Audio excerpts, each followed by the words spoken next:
प्रज्ञा तुम्हा सर्वांचं स्वागत करते आपल्या कलेक्टर गुरुच्या या ऑनलाईन प्लॅटफॉर्मवरती। आजचं आपलं हे 76 नंबरचं लेक्चर आहे, 76वाचं लेक्चर आहे आपलं, ज्याच्यामध्ये आज आपण मॅग्नेटिझम हा टॉपिक सुरू करतो आहे। पण मॅग्नेटिझम किंवा चुंबकत्व हा टॉपिक सुरू करण्याआधी आपल्याला काही आधीचा जो टॉपिक आपण पाहिलेला होता, इलेक्ट्रिक करंट किंवा विद्युतधारा आपण ज्याला म्हणतो, तो जो टॉपिक पाहिलेला होता त्याच्याशी रिलेटेड काही टर्म्स की ज्या मॅग्नेटिझमशी रिलेटेड आहेत तर त्यासुद्धा आपल्याला पाहणं गरजेचं आहे।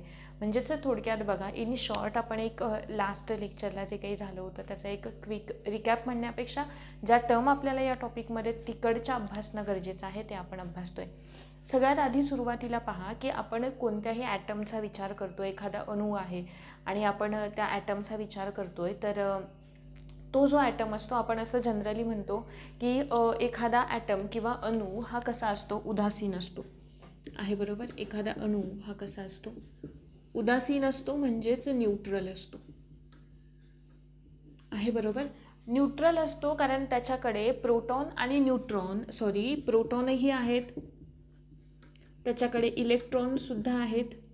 प्रोटॉन म्हणजे पॉझिटिव्हली चार्ज्ड पार्टिकल्स आणि इलेक्ट्रॉन म्हणजेच निगेटिव्हली चार्ज्ड पार्टिकल्स आहे, बरोबर। जेवढी संख्या प्रोटॉनची असते तेवढीच संख्या इलेक्ट्रॉन्सची सुद्धा असते, म्हणून आपण असं म्हणतो की हा जो काही पॉझिटिव्ह आणि निगेटिव्ह चार्जेस आहेत ते एकमेकांना बॅलन्स करतायत आणि सो ॲटम जो आहे तो ओव्हरऑल कसा आहे, न्यूट्रल आहे, उदासीन आहे, बरोबर। पण जरी ॲटम हा न्यूट्रल असला किंवा उदासीन असला तरी सुद्धा त्याच्यामध्ये पॉझिटिव्ह आणि निगेटिव्ह चार्जेस हे एक्झिस्ट करतच आहेत आहे, बरोबर।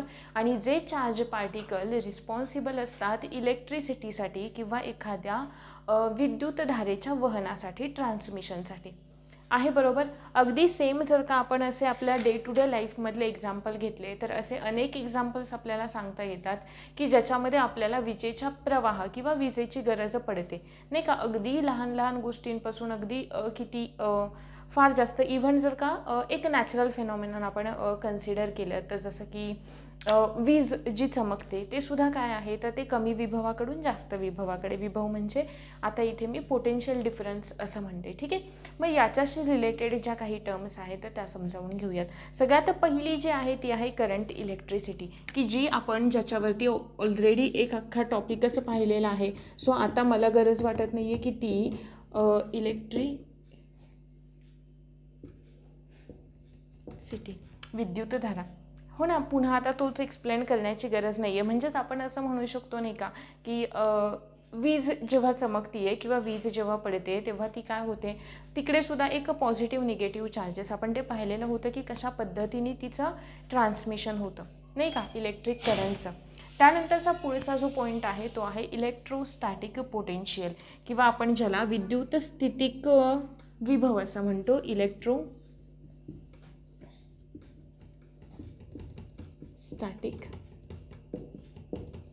पोटेन्शियल। इलेक्ट्रोस्टॅटिक पोटेन्शियल म्हणजे आपण म्हणतो विद्युत स्थितिक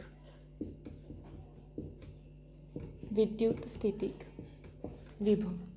इलेक्ट्रोस्टॅटिक पोटेन्शियलचा अर्थ काय होतो की कोणतंही एखादं मटेरियल मीडियम घ्या तुम्ही, दोघांमध्ये कंपॅरिझन करा, म्हणजे दोन मटेरियल मीडियम तुम्ही घेतलेत म्हणजे हे कशाशी रिलेटेड असतं, एखादा इधर तो गॅस असेल किंवा एखादा लिक्विड असेल।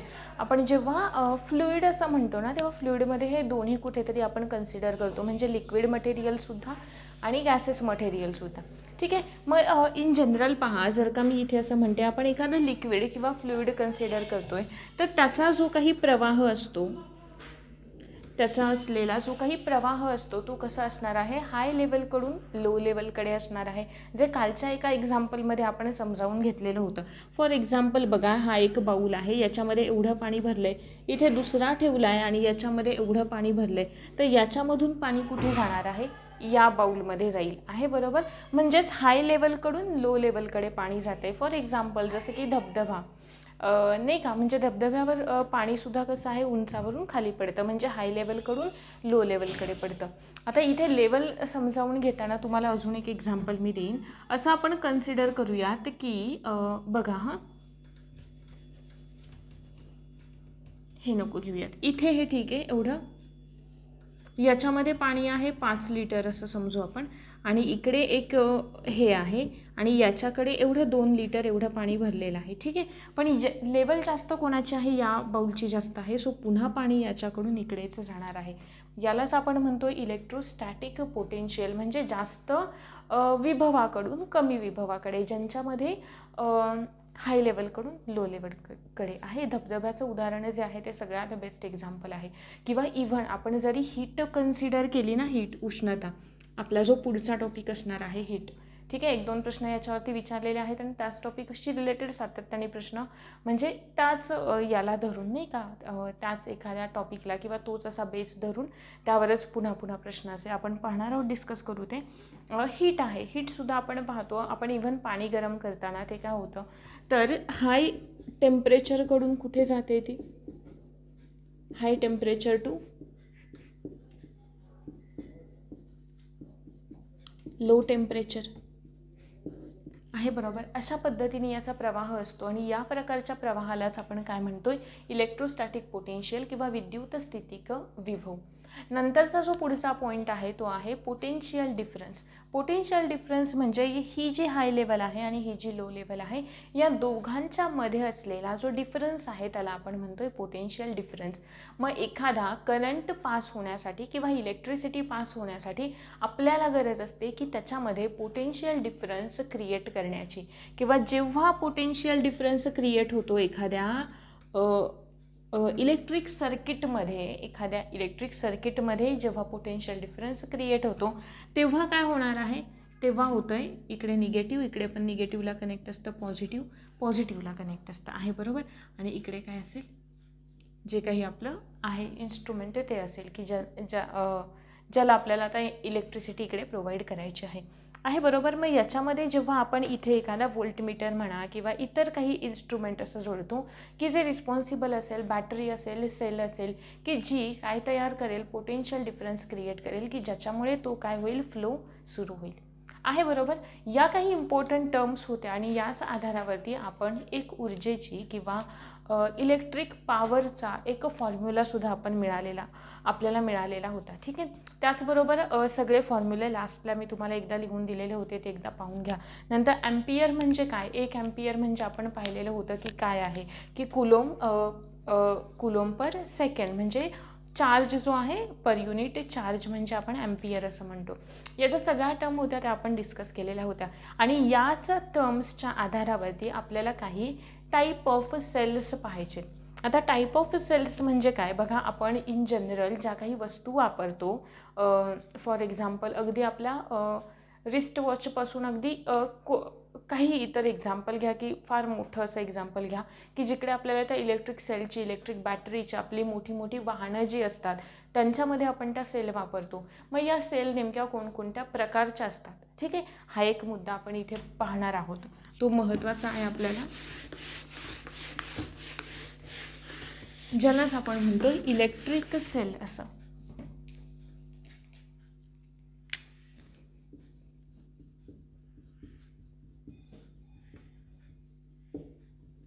इलेक्ट्रिक सेल म्हणजेच आपण म्हणतोय विद्युत घट.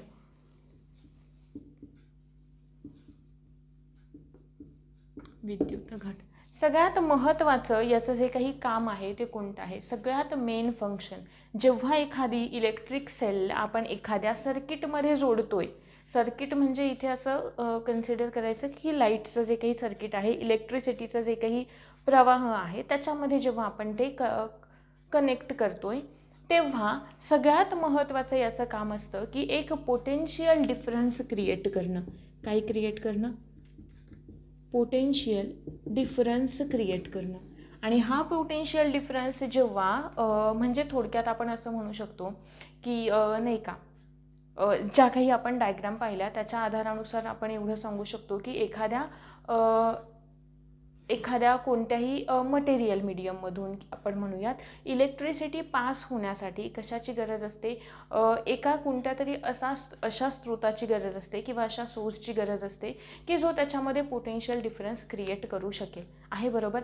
आणि तोच पोटेन्शियल डिफरन्स क्रिएट करणारा सोर्स म्हणजेच आपण कोण म्हणतोय, इलेक्ट्रिक सेल असं म्हणतोय. म्हणजेच म्हणून मी तुम्हाला डिरेक्टली सांगितलं की इलेक्ट्रिक सेलचं सगळ्यात महत्त्वाचं फंक्शन कोणतं आहे, तर एक पोटेन्शियल डिफरन्स क्रिएट करणं एखाद्या सेलमध्ये. मग या इलेक्ट्रिक सेल खूप वेगवेगळ्या प्रकारच्या आहेत. जसं की मी तुम्हाला आत्ता सांगितलं की आपण अगदी जे काही वॉच यूज करतो तिथंपासून ते मोठमोठ्या गाड्यांच्या बॅटरीजमध्ये सुद्धा या इलेक्ट्रिक सेल्सचा वापर केला जातो, आहे बरोबर. मग त्यांचे सुद्धा पुढे टाईप आहेत. आणि अजून एक महत्त्वाचं याचं फंक्शन आहे की पोटेन्शियल डिफरन्स क्रिएट करणं तर आहेच, पण जे काही त्याचे दोन पॉईंट्स असणार आहेत, तर त्या इलेक्ट्रिक सर्किटचे जे काही दोन पॉईंट्स असणार आहेत त्यांच्यामधलं पोटेन्शियल डिफरन्स मेंटेन करणं हे सुद्धा एक महत्त्वाचं याचं फंक्शन आहे. क्रिएट तर करायचं आहे, पण त्याच्यासोबत तो पोटेन्शियल डिफरन्स ठराविक असा मेंटेनसुद्धा करून ठेवायचा आहे. क्लिअर इथंपर्यंत. सगळ्यात पहिल्या टाईपची सेल इलेक्ट्रिक सेल तर क्लिअर झाली. त्याच्यानंतर याच सेलमध्ये दुसरा प्रकार आहे, तो म्हणजे ड्राय सेल किंवा ज्यालाच आपण म्हणतो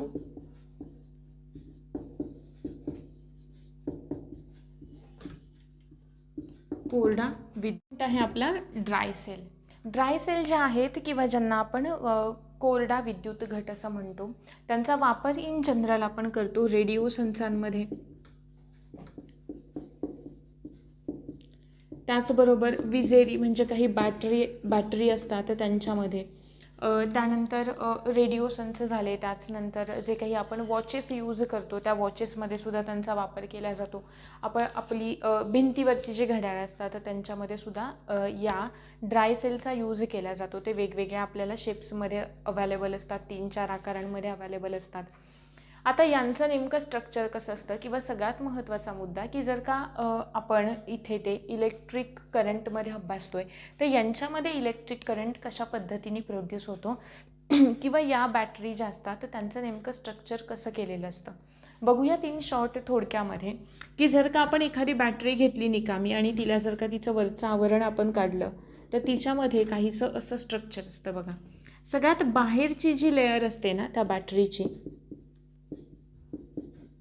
सगळ्यात बाहेरील आवरण जे असतं ते सगळ्यात बाहेरचं आवरण असतं झिंकचं किंवा जास्त झिंकचं लेयर असते. आणि ही जी झिंकची लेयर असते ती याचं किंवा या बॅटरीचं एक निगेटिव्ह टोक किंवा एक निगेटिव्ह पार्ट म्हणून काय करत असते, काम करत असते हे ZN वालं. ठीक आहे. जर का आपण ZNच्या आतमध्ये गेलो तर ZNच्या आतमध्ये जर का पुन्हा आपण तिला हलकंसं फोडलं त्या बॅटरीला आणि पुन्हा पुढे गेलो तर तिकडे आपल्याला असं व्हाईटिश कलरचं एक नाही का असं एक मटेरियल दिसतं किंवा एक असा सबस्टन्स दिसतो व्हाईटिश कलरचा, ज्याला आपण इलेक्ट्रोलाइट असं म्हणतो, इलेक्ट्रोलाइट असं किंवा विद्युत अपघटनी. इलेक्ट्रोलाइट किंवा विद्युत अपघटनी हे जे इलेक्ट्रोलाइट आहे ना त्या इलेक्ट्रोलाइटकडे पॉझिटिव्ह आणि निगेटिव्ह असे दोन्ही प्रकारचे आयन्स असतात. कोणाकडे, या इलेक्ट्रोलाइटकडे किंवा विद्युत अपघटनीकडे. आणि यांच्याच मार्फत काय केला जातो, तो इलेक्ट्रिक चार्ज निर्माण करून त्याच्यामधून करंट पास केला जातो. मग आता हे तर निगेटिव्ह चार्ज आहे कोणतं, ZN वालं सगळ्यात बाहेरची लेअर. त्याच्यानंतर आपण त्याच्या आतमध्ये गेलो, आपल्याला मिळाली एक इलेक्ट्रोलाइटची लेअर किंवा विद्युत अपघटनीची लेअर. ही जी विद्युत अपघटनीची लेअर आहे ती कशाची बनलेली असते, ती बनलेली असते ZnCl2 म्हणजेच झिंक क्लोराईड आणि NH4Cl, आणि ती बनलेली असते NH4Cl यांचे एक मिक्सचर असतं की ज्यांच्याकडे पॉझिटिव्ह निगेटिव्ह असे दोन्ही प्रकारचे आयन्स असतील, ज्याला आपण इलेक्ट्रोलाइट किंवा विद्युत अपघटनी असं म्हणतो, आहे बरोबर. जर का त्या विद्युत अपघटनीच्या आतमध्ये आपण गेलो तर आपल्याला एक ग्रॅफाइटची कांडी किंवा एक ग्रॅफाइटचा रॉड असलेला आपल्याला पाहायला मिळतो. आणि हा जो ग्रॅफाइटचा रॉड आहे तो ग्रॅफाइटचा रॉड काम करतो एक पॉझिटिव्ह टोक म्हणून. निगेटिव्ह टोक कोणतं झालं, हे Zn वालं झालं. पॉझिटिव्ह कोणतं झालं, या ग्रॅफाईटवालं झालं आहे बरोबर. आणि ग्रॅफाईटला आपण म्हणतो या विद्युत घटाचं किंवा या इलेक्ट्रिक सेलचं, या ड्राय सेलचं पॉझिटिव्ह टोक जे आहे ते काय आहे, ही ग्रॅफाईटची कांडी आहे. ठीक आहे, ग्रॅफाईट. ग्रॅफाईटच्या बाजूला ना ZnO2चं म्हणजे झिंक ऑक्साईडची पण एक लेअर दिलेली असते, मॅंगनीज ऑक्साईडची पण एक लेअर दिलेली असते, MnO2 मॅंगनीज ऑक्साईडची एक लेअर दिलेली असते. आणि त्याच्याच बाहेर एक आपण असं म्हणूयात की एक असा ओला असा सॉलिड आपण हे म्हणतो नाही का की असा त्या विद्युत अपघटनीचा एक ओला लगदा वापरतात. काही इतर ज्या सेल्स असतात त्यांच्यामध्ये लिक्विड यूज करतात, एक इलेक्ट्रोलाइट म्हणून एक लिक्विड यूज करतात आणि इकडे तो एक ओला लगदा वापरतात. ठीक आहे, की ज्याच्यामुळे या सेल्सची किंवा या ज्या ड्राय सेल्स आहेत त्या ड्राय सेलची जी शेल्फ लाईफ असते किंवा त्या कालावधी जो असतो त्यांचा की त्या वर्क किती कधीपर्यंत करू शकतील तो काय असतो, कमी असतो ॲज कम्पेअर्ड टू ज्यांच्याकडे लिक्विड इलेक्ट्रोलाइट्स वापरलेले आहेत त्यांच्या कंपॅरिझनमध्ये. क्लिअर इथंपर्यंत. आपण यूज कुठे कुठे करतो ड्राय सेलचा, रेडिओ सन्स आहेत, विजेरी आहेत, त्याचबरोबर भिंतीवरची घड्याळ असतील, 3-4 शेप्समध्ये आपल्याला हे अवेलेबल असतात. कशा पद्धतीने बनतात, सगळ्यात बाहेरची लेअर असते Znची किंवा झिंकची, आणि झिंक म्हणजे याचं काय असतं, निगेटिव्ह टोक असतं. झिंकच्या आतमध्ये आपण गेलो काय असतं, इलेक्ट्रोलाइट असतं. इलेक्ट्रोलाइट म्हणजे ZnCl2 प्लस NH4Clचं मिक्सचर असतं. त्याच्या आतमध्ये आपण गेलो तर आपल्याला मिळतं ग्रॅफाईट, आणि ग्रॅफाईट हे काय असतं, याचं पॉझिटिव्ह टोक असतं. ग्रॅफाईटच्या बाहेर MnO2चं म्हणजे मॅंगनीज डायऑक्साईडची एक लेअर असते आहे बरोबर. आणि त्याच्याच पुढे जाऊन अजून एक असा ओलसर कागदाचा लगदा असा लावलेला असतो आहे बरोबर, की ज्याच्यामुळे जे काही चार्ज आहे तो चार्ज पास होण्यासाठी मदत होते आणि आपोआप त्याच्यामधून काय केला जातो, करंट पास केला जातो. सगळ्यात महत्त्वाचा मुद्दा मी सांगितला की इकडे जे सॉलिड मटेरियल वापरले त्याच्यामुळे या सेल्सची जी शेल्फ लाईफ असते ती काय असते, कमी असते ॲज कम्पेअर्ड टू ज्यांच्याकडे लिक्विड वापरलेले आहेत, लिक्विड इलेक्ट्रोलाइट्स वापरलेले आहेत त्यांच्यामध्ये. हे हा झाला आपला पहिला प्रकार ड्राय सेल. नंतरचा सेकंड टाईप आहे आपला लीड ॲसिड सेल.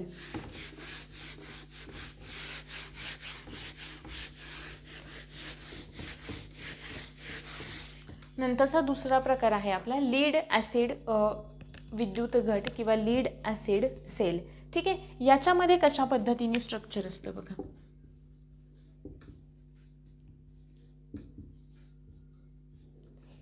सगळ्यात महत्त्वाचं काय लक्षात ठेवायचं, लीड ॲसिड आहे बरोबर आहे. म्हणजे इथे कोणतं ना कोणतं तरी ॲसिड असणार आहे आणि लीड म्हणजेच लीडचा आपण काय दाखवतो, फॉर्म्युला लीडचा PB आहे बरोबर. अशा पद्धतीचं कन्सिडर करा, एक भांडं आहे, याच्यामध्ये काय असणार आहे, कोणतं तरी फ्लुइड असणार आहे. मी काय म्हणाले आत्ता की आधीची जी सेल होती आपली ड्राय सेलमध्ये आपण काय वापरलेला होता, एक ओलसर असा लगदा वापरलेला होता आहे बरोबर, की जो सॉलिड असतो, बऱ्यापैकी सॉलिड असतो नाही का, लिक्विडपेक्षा, लिक्विड तर नसतो, सॉलिड असतो आहे बरोबर. मग त्याच्या पुढे जाऊन हे जे इतर आहेत त्यांची शेल्फ लाईफ अर्थात जास्त असणार आहे. मग इथे आपण लीड आणि ॲसिडवाली म्हणतोय, म्हणजे हे जे ॲसिड असतं ते ॲसिड कोणतं असतं, H2SO4. पण हे H2SO4 कसं असतं, डायल्यूट H2SO4, विरल सल्फ्युरिक आम्ल.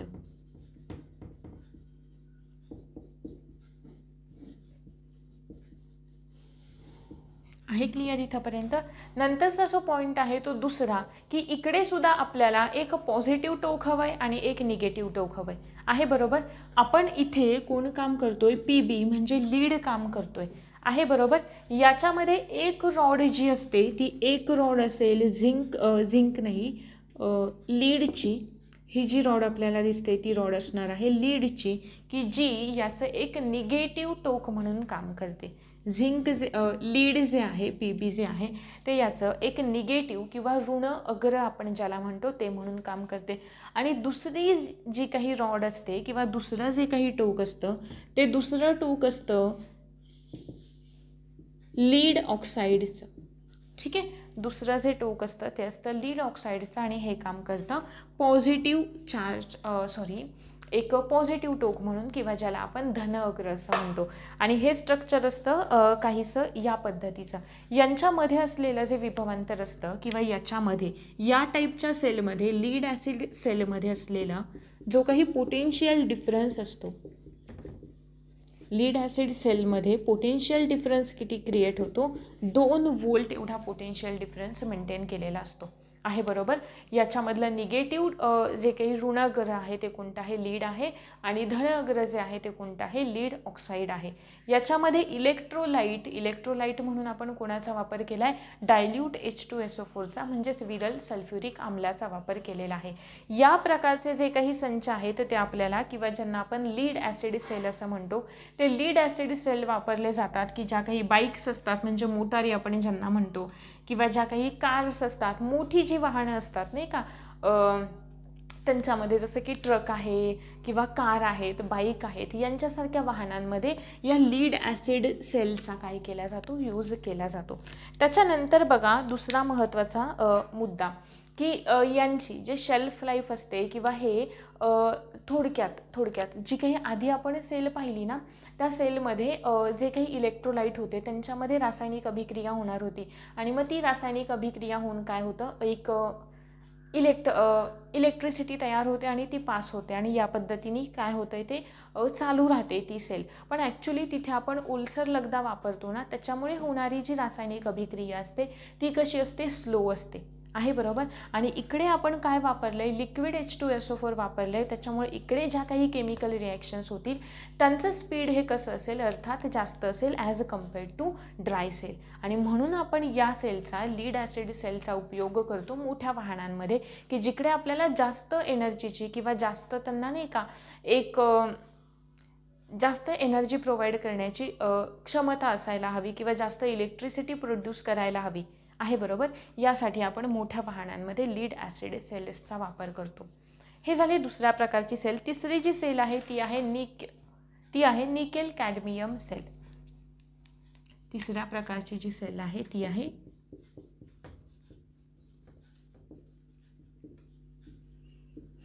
Nickel cadmium sale. ही जी निकेल कॅडमियम सेल आहे त्यांच्यामध्ये असलेला पोटेन्शियल डिफरन्स, यांच्यामधला लक्षात ठेवा 2 व्होल्ट, यांच्यामध्ये असलेला पोटेन्शियल डिफरन्स असतो 1.2 व्होल्ट एवढा. म्हणजे कमी पोटेन्शियल डिफरन्स असतो. यांचा जो वापर आहे तो ॲक्च्युली आपण नाही का, आपल्याला जर का अशा ज्या वस्तू आपण कॅरी कराव्या लागतात ना आपल्याला फार दूरपर्यंत, अशा वस्तूंमध्ये किंवा अशा मटेरियल मीडियम्समध्ये ना या प्रकारच्या सेल्सचा वापर केला जातो. For example nickel cadmium cell वगैरे आहे तिकडे, जी आपण हे म्हणतो नाही का, आपले जे मोबाईल्स असतात किंवा लॅपटॉप आहेत त्यांच्यामध्ये निकेल कॅडमियम सेलचा यूज नाही होत, तिकडे होतो लिथियम आयन बॅटरीजचा यूज. या लिथियम आयन बॅटरीजवरती ना आयोगाने एक सीसॅटमध्ये एक पॅरेग्राफ आला होता, कॉम्प्रिहेन्शनवरती एक पॅरेग्राफ होता लिथियम आयन बॅटरीजवरती. सायन्सचे 2 पॅरेग्राफ तर कन्फर्म असतातच सीसॅटचे. लिथियम आयन बॅटरीज यांना आपण कॅरी करू शकतो, पण आपले जे काही स्मार्टफोन्स आहेत किंवा लॅपटॉप्स आहेत यांच्यामध्ये आपण यूज करतो लिथियम आयन बॅटरीजचा. याच्यावरती होता प्रश्न आपल्याला विचारलेला होता की यांच्यामध्ये, याचं रिझन आहे कारण as compared to nickel cadmium cell हे जे काही लिथियम आयन बॅटरी आहेत त्यांच्यामध्ये ऊर्जा जास्त प्रमाणात साठवली जाते. म्हणजे नाही का, आपल्याला चार्जिंगची गरज असते आपल्या फोन्सना, सो ते जास्त काळ टिकून राहावं याच्यासाठी त्यांची कपॅसिटी जास्त असायला हवी की ती ऊर्जा साठवून ठेवण्याची किंवा ती टिकवून ठेवण्याची. हे रिचार्जेबल असतात. हे जे काही आपण पाहतोय ना त्यांना आपण पुन्हा रिचार्ज करू शकतो, अशा त्या बॅटरीज असतात. म्हणजे त्या डिस्चार्ज झाल्या तरी आपण त्यांना पुन्हा रिचार्ज करू शकतो. पण ड्राय सेलमध्ये तसं नाही होत सहसा. ड्राय सेल एकदा डिस्चार्ज झाली किंवा त्याचा काही ती निकामीच होऊन जाते पूर्ण.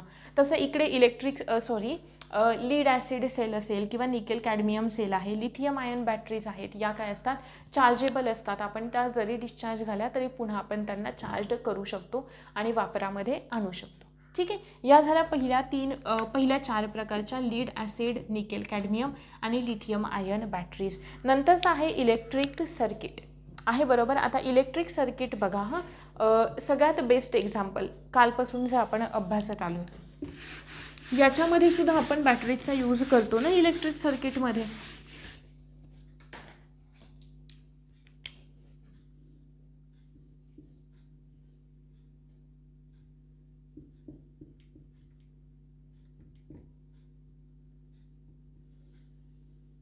हा बल्ब आहे, फारच मोठा झाला नाही.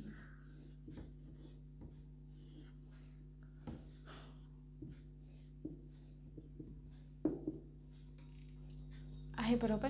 हे झालं आपलं एक इलेक्ट्रिक सर्किट. या इलेक्ट्रिक सर्किटमध्ये इथे कुठेतरी आपली एक जे नाही का बटन दाखवतो आपण, विद्युत कळ जिला आपण म्हणतो बटन दाखवतो, म्हणजे हे ऑन आहे ऑफ आहे ते सिम्बॉल मी तुम्हाला कालच्या लेक्चरमध्ये तो एक चार्ट दाखवला आहे, तो एकदा व्यवस्थित करून घ्या. ठीक आहे. हे आहे, याच्यामध्ये आपल्याला हे इलेक्ट्रिक सर्किटची डायग्राम दाखवली मी तुम्हाला.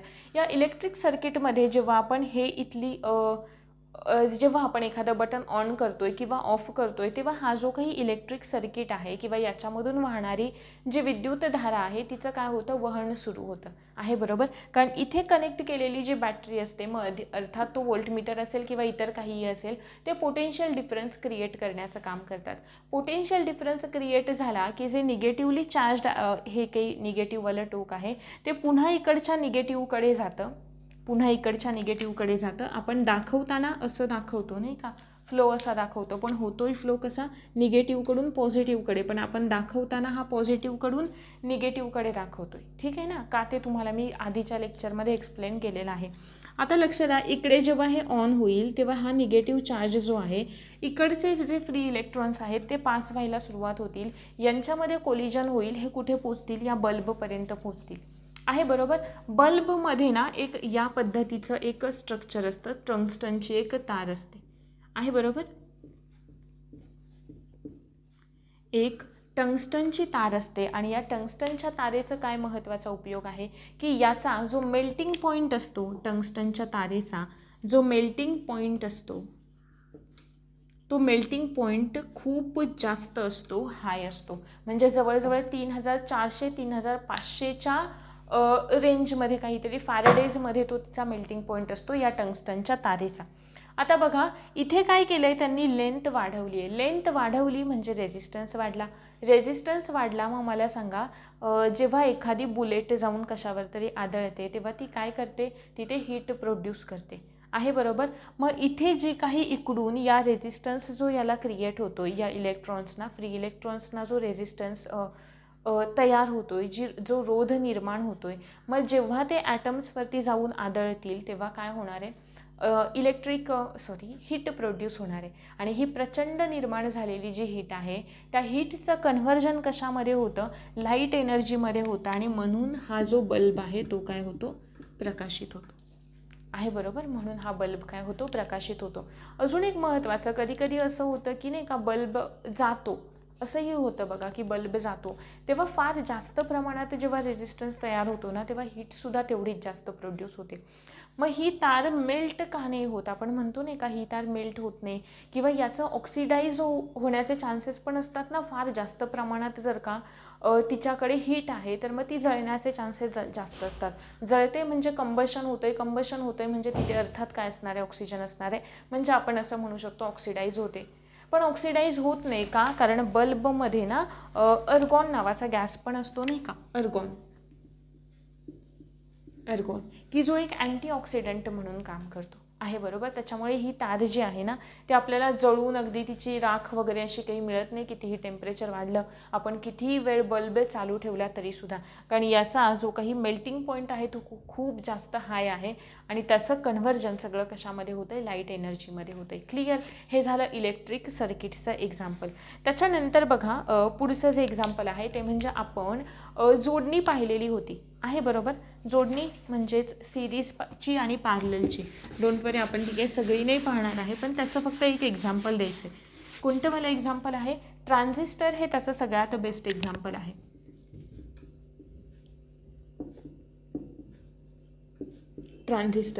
ट्रान्झिस्टरमध्ये काय केलेलं असतं, अशा ज्या सेल्स आत्ता ज्या आपण पाहतोय ना, त्या सेल्स एकाला एक अशा जोडलेल्या असतात. आता फॉर एक्झाम्पल, आपलं जर का हे एक इलेक्ट्रिक सर्किट आहे आणि आपण त्याला 3 बॅटरी किंवा 3 सेल आपण त्याला जोडतोय. आहे बरोबर. कशा पद्धतीने असतील बघा, आपलं निगेटिव्ह टोक इकडे असतं, पॉझिटिव्ह इकडे असतं. आहे बरोबर. म्हणजे ही झाली आपली पहिली सेल, निगेटिव्ह पॉझिटिव्ह, पहिली सेल. मग हे जे पहिल्या बॅटरीचं पॉझिटिव्ह एंड आहे ते दुसऱ्या बॅटरीच्या निगेटिव्ह एंडला जोडलेलं असतं, दुसऱ्याच्या निगेटिव्ह एंडला जोडलेलं असतं. दुसऱ्याचं पॉझिटिव्ह जे आहे ते तिसऱ्याच्या निगेटिव्हला कनेक्ट केलेलं असतं आणि अशा पद्धतीने या एकाच सिरीजमध्ये काय केल्या जातात, या बॅटरीज काय केल्या जातात, कनेक्ट केल्या जातात. याचं एक रिझन पण आहे का या बॅटरीज अशा कनेक्ट केल्या जातात. आता मला सांगा, आपण काय शिकलो, यांचं सगळ्यात महत्त्वाचं काम काय आहे, पोटेन्शियल डिफरन्स जास्त प्रोव्हाइड करायचा. पोटेन्शियल डिफरन्स जास्त प्रोव्हाइड करतायत म्हणजे करंट जास्त फास्ट पास होणार आहे. जेवढा पोटेन्शियल डिफरन्स जास्त तेवढा करंटसुद्धा जास्त. जेवढा करंट जास्त आहे तेवढा पुढे त्यांच्याकडे हीट एनर्जी पण जास्त प्रोड्यूस होणार आहे. पण ही जी काही एक्सर जोडणी आहे तिचं एक रिझन असतं. ट्रान्झिस्टरमध्ये असे जे 3 असे ज्या काही सेल्स यूज केल्या जातात त्यांचं एक महत्त्वाचं रिझन असतं की जो ओव्हरऑल पोटेन्शियल डिफरन्स आहे किंवा जो विभव आहे तो जास्त, म्हणजे एकापेक्षा पुढचीचा जास्त मिळायला हवा, पुढच्यापेक्षा तिचा जास्त मिळायला हवा. मग मला सांगा, जेव्हा आपण सिरीज कनेक्शन करतो तेव्हा त्याच्यामधला रेझिस्टन्स म्हणजे are in series, resistance in series आपण कसा कॅल्क्युलेट करतो, R1 plus R2 plus R3 असा कॅल्क्युलेट करतो आहे, बरोबर. म्हणजे ओव्हरऑल जो रेझिस्टन्स आपल्याला मिळेल तो या प्रत्येक व्हॅल्यूपेक्षा जास्त असणार आहे. म्हणजे याचा जर का 10 आहे, याचा 20 आहे, याचा 30 आहे, तर मला सांगा ओव्हरऑल जे ॲव्हरेज आपण काढू याचं ते किती मिळेल आपल्याला, या सगळ्यांच्या बेस एवढं मिळेल आहे, बरोबर. ॲव्हरेज नाही म्हणाले मी, ओव्हरऑल जो रेझिस्टन्स आपल्याला मिळेल तो कोणा एवढा मिळतो, या सगळ्या रोधांच्या बेस एवढा मिळतो आहे, बरोबर. आणि हेच एक महत्त्वाचं कारण आहे, कारण इकडे जास्त ऊर्जा आपल्याला तयार व्हायला हवी, याच्यासाठी आपण या सेल्स ज्या आहेत त्या ट्रान्झिस्टरमध्ये सिरीजमध्ये कनेक्ट करण्याचा प्रयत्न करतो. नंतरचा पुढचा जो पॉईंट आहे तो पुढचा पॉईंट आहे आपला की आपण लास्ट लेक्चरला पाहिलं heating effect of magnetic mix झालं नाही का, heating effect of electric current म्हणजे विद्युतधारेचा औष्णिक परिणाम. आज आपल्याला बघायचं आहे की विद्युतधारेचा चुंबकीय परिणाम आहे, बरोबर. की मॅग्नेटिक इफेक्ट काय, magnetic effect of electric current. याच्यासाठी आपल्याला आधी मॅग्नेट माहीत असणं गरजेचं आहे, बरोबर. मॅग्नेट आपण पाहतोय आज.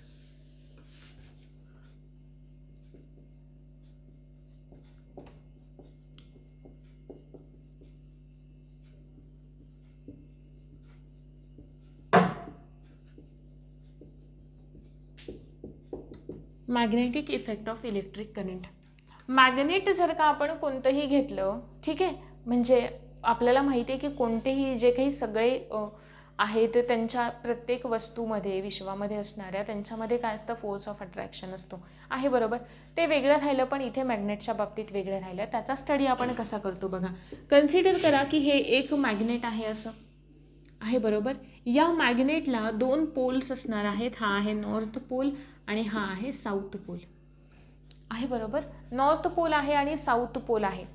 आता ॲक्च्युली हे तर माहीत होतं की आपण जर का एखाद्या नाही का आपण पाहिलं आधीच्या लेक्चरमध्ये हिटिंग इफेक्ट ऑफ लाईटमध्ये काय होत होतं की जर का आपण एखाद्या नाही का एखाद्या इलेक्ट्रिक चार्ज पास करतोय किंवा एखाद्या मेटलमधून करंट पास करतोय तर त्याच्यामध्ये हीट प्रोड्यूस होते नाही का, उष्णता निर्माण होते आणि त्या उष्णतेचं कन्व्हर्जन मग पुढे वेगळ्या वेगळ्या एनर्जीमध्ये होत होतं हे आपण पाहिलं. इकडे काय होतंय की मॅग्नेटमध्ये एनर्जी कशा पद्धतीने तयार होईल की मॅग्नेटवरती सुद्धा या करंटचा इफेक्ट असतो का काही प्रमाणामध्ये. तर सगळ्यात महत्त्वाचं की तुम्ही एक काही फॅक्ट्स पाहूयात आपण की मॅग्नेट आपण त्याचे कितीही पार्ट्स करत गेलो तरीही आपल्याला त्याचे 2 पोल्स मिळतात. म्हणजे ते कसं आहे, डायपोल इन नेचर आहे, तर कारण त्याच्याकडे 2 पोल्स हे अस्तित्वात असतातच. त्यानंतरचा सगळ्यात महत्त्वाचा मुद्दा की जेव्हा आपण मॅग्नेटची डिरेक्शन पाहतो, ठीक आहे, मॅग्नेटची डिरेक्शन पाहतो तर जेव्हा एखाद्या चुंबकीय क्षेत्र तयार होतं, जर का आपल्याला एखादा इलेक्ट्रिक फ्लो मॅग्नेटमध्ये कशा पद्धतीने होतोय हे जर का आपल्याला पाहायचं आहे किंवा थोडक्यात आपण असं म्हणूयात direction of magnetic field.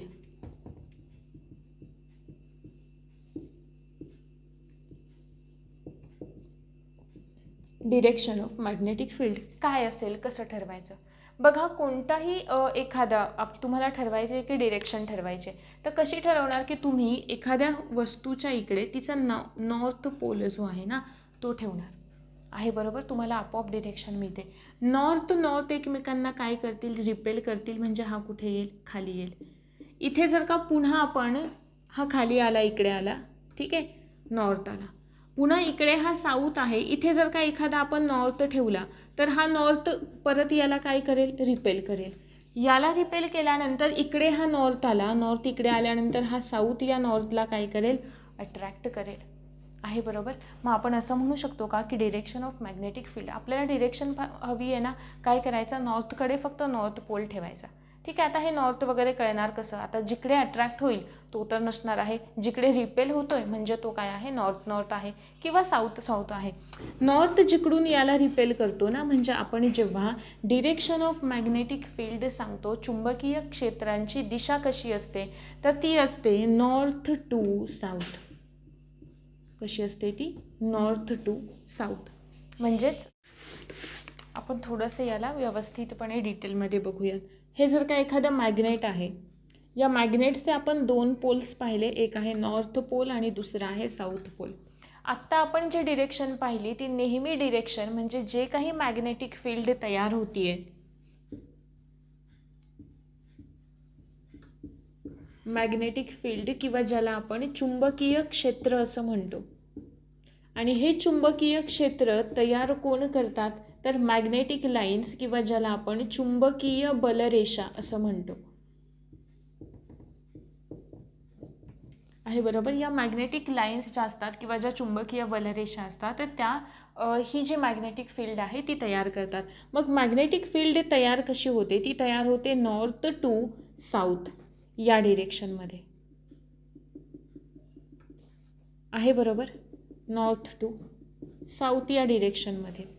Same इकडे सुद्धा तीच डिरेक्शन असेल.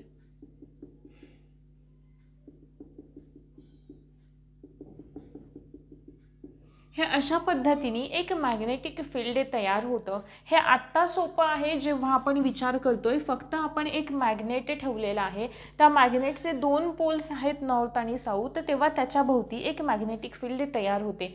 हे एवढं इझी आणि क्लिअर आहे आत्तापर्यंत. मग ह्या ज्या काही इथे आपल्याला तुम्हाला ज्या लाईनिंग दिसत आहेत तर त्यांना आपण म्हणतो चुंबकीय बलरेषा. या चुंबकीय बलरेषांचे किंवा मॅग्नेटिक लाईन्सचे काही महत्त्वाचे गुणधर्म आपण पाहूयात. सगळ्यात महत्त्वाचं म्हणजे या सलग आणि वक्राकार असतात, थोड्याशा कर्व शेपमध्ये असतात. त्याच्यानंतरचा महत्त्वाचा मुद्दा की यांची सुरुवात जी आहे ती नॉर्थ पोलपासून होते. सुरुवात होते नॉर्थ पोलपासून आणि एंडिंग होतं आहे त्यांचं साऊथ पोलला. आपल्याला दोन्ही इथे गुणधर्म दिसत आहेत. पहिलं म्हणजे त्या सरळ आणि वक्राकार असतील, सुरुवात होते नॉर्थ पोलला, एंडिंग होतं आहे साऊथ पोलला. त्याच्यानंतरचा पुढचा गुणधर्म की ज्या दोन चुंबकीय बलरेषा असतात, म्हणजे एक ही आहे आणि एक ही आहे किंवा इतर ह्या कोणत्याही दोन्ही आहे, तर त्या एकमेकांना कधीच छेदत नाहीत. म्हणजे आपण असं म्हणू शकतो का की दोन चुंबकीय रेषा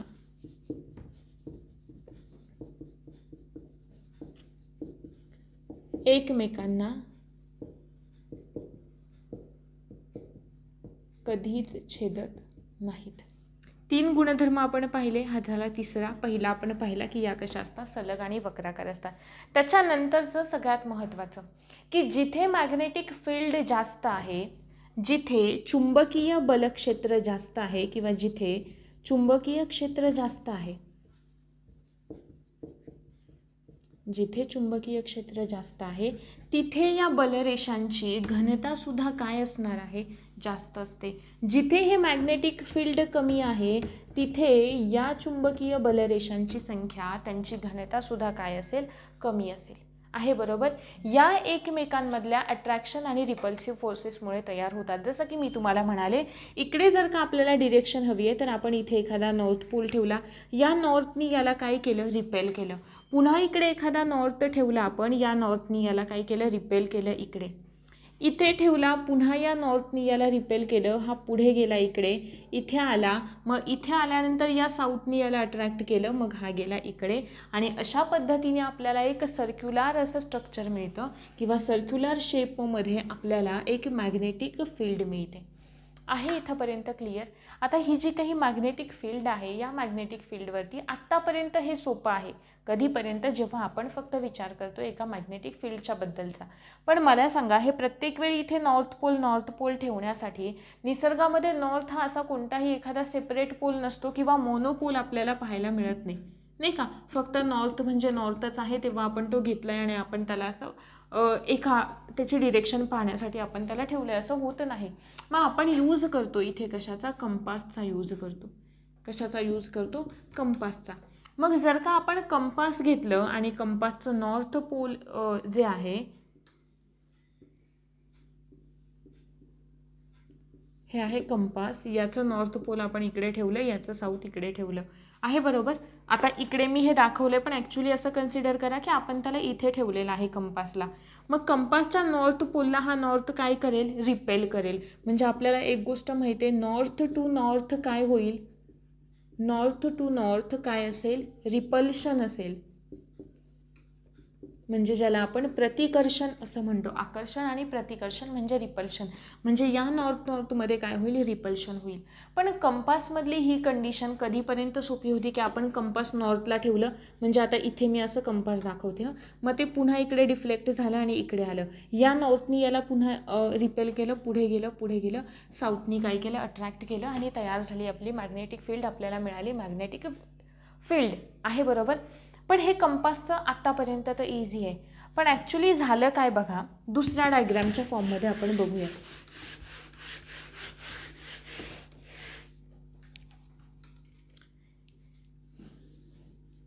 ही आहे एखादी इलेक्ट्रिक वायर. काय आहे? इलेक्ट्रिक वायर कॅरिंग करंट आहे. म्हणजे अशी एखादी इलेक्ट्रिक वायर की जिच्यामधून करंट पास होतोय आहे, बरोबर? आता जेव्हा इकडे एखादं कंपास ठेवलं आपण,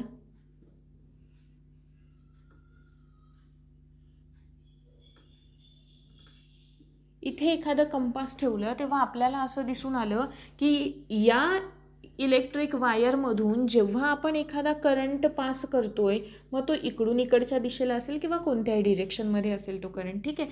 मग जेव्हा आपण या इलेक्ट्रिक वायरमधून करंट पास करतोय तेव्हा या कंपासमध्ये डिफ्लेक्शन होतंय.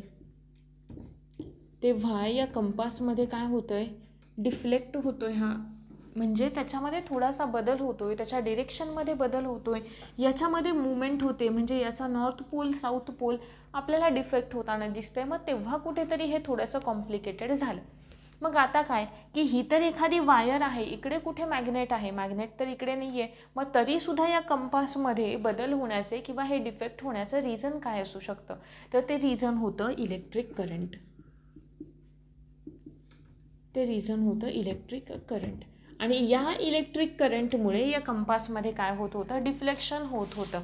मग आता या कंपासला काही केसेसमध्ये हेनरी ओस्टेड या सायंटिस्टकडून अभ्यासलं गेलं, ठीक आहे? कशा पद्धतीने बघा, ज्याला आपण स्नोचा रूल असं सुद्धा म्हणतो, स्नो रूल वगैरे असं म्हणतो, कसं ते बघूयात. हां, एक लक्षात ठेवा, हेनरी ओस्टेडनी ही कंडिशन किंवा हे अभ्यासलं आणि असं सांगितलं की जेव्हा आपण एखाद्या इलेक्ट्रिक वायरमधून करंट पास करतो तेव्हा त्या इलेक्ट्रिक वायरमध्ये सुद्धा किंवा त्या इलेक्ट्रिक वायरच्या भोवती सुद्धा मॅग्नेटिक फील्ड तयार होत असतं.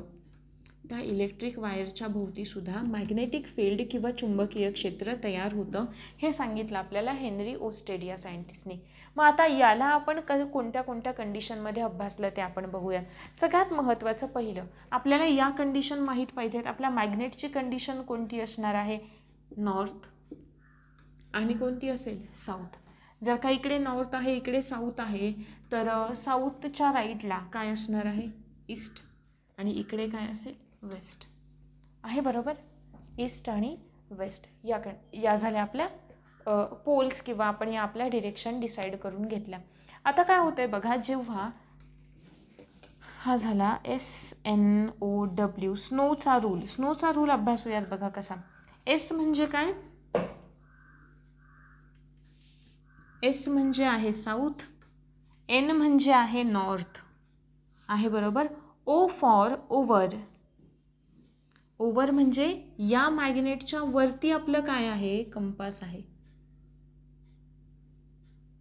अरे आता कंपासची डायग्राम बरं चला अशी असं दाखवते काहीतरी, ठीक आहे. किंवा सी फॉर कंपास आहे इथे आपलं, ठीक आहे. ओव्हर आणि डब्ल्यू. आता डब्ल्यूचा अर्थ काय होतो माहिती आहे का, वेस्ट. वेस्ट कसं बघा, याचा अर्थ काय आहे, SNOW म्हणजे साऊथकडून नॉर्थकडे करंट आपला पास होतोय. करंटची डिरेक्शन किंवा विद्युतधारेची दिशा कोणती आहे, साऊथकडून नॉर्थकडे आहे, बरोबर. मग जर का साऊथकडून नॉर्थकडे दिशा आहे, तर इकडे काय आहे आपलं, ईस्ट आहे आणि इकडे काय आहे, वेस्ट आहे. तर अशा वेळे आणि जर का आपलं कंपास कुठे आहे, वरती आहे, ओव्हर द इलेक्ट्रिक वायर म्हणजे इलेक्ट्रिक वायरच्या वरती आहे, अशा वेळी डिफ्लेक्शन कसं होतं, हे असं डिफ्लेक्शन होतं. म्हणजे वेस्टकडे काय होतंय, आपला कंपास जो आहे तो काय होतोय, मूव्ह होतोय. डिफ्लेक्शन कुठे होतंय, वेस्ट डिरेक्शनला होतंय. पहिलं डिरेक्शन अभ्यासायचे आपल्याला. दुसरं बघा, आता दुसरं याच्या थोडंसं उलट करायचं. काय करायचं, या डिरेक्शन फक्त उलट करायच्या. पहिली कंडिशन आता कोणती येईल आपली, साऊथ टू नॉर्थ. आता हे जे ओव्हर आहे ना, त्याला आपण घ्यायचं बिलो, बरोबर आहे. आणि बिलो घेतलं की हे काय होईल, ईस्टला जाईल. कसं ते बघूयात. आता आपण, हे काय आहे आपलं, मॅग्नेट आहे, बरोबर आहे. हा कोणता आहे, नॉर्थ पोल आहे, हा आहे साऊथ पोल. आता करंट कुठून पास होतोय, साऊथकडून नॉर्थकडे पास होतोय, म्हणजे इकडून इकडेच पास होतोय. पण आपलं जे कंपास आहे ते कुठे आहे, किंवा जे काही मॅग्नेट आहे ते कुठे आहे, बिलो द इलेक्ट्रिक वायर म्हणजे या इलेक्ट्रिक वायरच्या खाली आहे, बरोबर. मग आता याचा डिफ्लेक्शन कुठे होईल, याचं डिफ्लेक्शन होतं ईस्टला. कुठे होतं, ईस्टला डिफ्लेक्शन होतं. किंवा जेव्हा साऊथ टू नॉर्थ आहे आणि कुठे आहे आपलं magnet, below the electric wire आहे, तेव्हा दुसरी कंडिशन. तिसऱ्या कंडिशनमध्ये आपण काय अभ्यासतो बघा, दोन्हीकडे आपण पाहिलं साऊथ टू नॉर्थ, साऊथकडून नॉर्थकडे. आता आपण बघूयात, नॉर्थकडून साऊथकडे आहे, ओव्हर द इलेक्ट्रिक वायर. अशा वेळे काय असणार आहे, डिरेक्शन कुठे असेल, ईस्टकडे असेल. कुठे असेल, डिरेक्शन ईस्टकडे. कशा पद्धतीने बघूयात, कारण आपली इथलं हे डिरेक्शन बदललं, त्याच्यामुळे याचं पण काय होणार आहे, उलट होणार आहे. इकडे आपलं मॅग्नेट आहे, मॅग्नेटला दोन पोल आहेत, नॉर्थ आहे, एक आहे साऊथ आहे. आता करंट कुठून पास होतोय, नॉर्थकडून साऊथकडे पास होतोय. अशा वेळे मॅग्नेट कुठे आहे, आपलं वरती आहे, किंवा कंपास कुठे आहे, वरती आहे, ओव्हर द इलेक्ट्रिक करंट आहे, बरोबर. तेव्हा सुद्धा त्याचं जे डिफ्लेक्शन होईल, म्हणजे हे जर का असं कंपास आपण कन्सिडर केलं ना, तर त्याचं डिफ्लेक्शन कुठे होईल, पुन्हा वरच्या दिशेला होईल, ठीक आहे. म्हणजे ईस्टकडे त्याचं डिफ्लेक्शन होतं. क्लिअर. या कंडिशन पाठच करायच्या. नंतरची पुढची कंडिशन आहे, नॉर्थकडून साऊथकडेच जातोय करंट. आता ओव्हरच्या ठिकाणी कुठे आहे, बिलो आहे, बरोबर. ओव्हरच्या ठिकाणी बिलो आहे, म्हणजे याच्यामध्ये फक्त काय होणार आहे, वेस्ट होणार आहे. क्लिअर. ह्या चार कंडिशन म्हणजे कशा पद्धतीने त्याचे डिरेक्शन चेंज होऊ शकते हे आपण डिसाईड केलं या फक्त एका स्नो लॉवरून आहे, बरोबर. आपल्याला हेनरी ओस्टेडनी सांगितलं की एखाद्या इलेक्ट्रिक वायरमधून जर का आपण करंट पास केला तर त्या इलेक्ट्रिक वायरच्या भोवती मॅग्नेटिक फील्ड तयार होते किंवा एक चुंबकीय क्षेत्र तयार होतं आहे, बरोबर. आणि त्या चुंबकीय क्षेत्राची दिशा ही कशी असते, इलेक्ट्रिक करंट वाहतोय ना त्या डिरेक्शनवरती डिपेंड असते. आणि मग आता हे एक्सप्लेन करायला, आता हे ठीक आहे, हे त्याला तर समजलं, पण हे इतरांना एक्सप्लेन करून करण्यासाठी काहीतरी एक असा स्पेसिफिक असा रूल हवा ज्याला आपण म्हणालो राईट हँड थंब रूल. की जो राईट हँड थंब रूल काय सांगतो, राईट हँड थंब रूल जो आहे तो आपल्याला दाखवतो की आपला जो काही, आता फॉर एक्झाम्पल कन्सिडर करा की हा आपला राईट हँड आहे, बरोबर आहे. इकडे असं कन्सिडर करा, हा आपला राईट हँड आहे, ठीक आहे. आता हा जो काही आपला थंब आहे तो कशाची डिरेक्शन दाखवतोय, आपल्याला इलेक्ट्रिक करंटची डिरेक्शन दाखवतोय आहे, बरोबर. ही जर का इलेक्ट्रिक करंटची डिरेक्शन आहे तर मॅग्नेटिक फील्ड कसं तयार होतंय, असं तयार होतंय आहे, बरोबर. म्हणजे जेव्हा आपण आपली ही हात आपला बंद करतोय किंवा आपला जे काही हात आहे तो जेव्हा आपण झाकतोय तेव्हा जी काही डिरेक्शन आहे ही बंद होण्याची, तीच डिरेक्शन असणार आहे कोणाची, मॅग्नेटिक फील्डची. मग मॅग्नेटिक फील्ड जर का मी असं म्हणाले की इकडे आपला नॉर्थ पोल आहे, इकडे साऊथ पोल आहे, आपला करंट कुठे वरच्या दिशेने जातोय, अशा वेळी जी मॅग्नेटिक फील्डची डिरेक्शन राहील ती कुठून कुठे असेल, नॉर्थ टू साऊथ असेल. हेच जर का आपल्याला डायग्रामच्या फॉर्ममध्ये त्याने कसं दाखवलं बघा, त्याने एक डेमॉन्स्ट्रेशन केलं असं आपण म्हणूयात की इथे एक काय आहे, हा एक पुठ्ठा आहे, त्याला मध्ये होल पाडलं, याच्यामधून एक इलेक्ट्रिक वायर टाकली आहे बरोबर. इकडून याच्या बाजूनी काय केलं, एक इलेक्ट्रिक सर्किट असं पास केलं.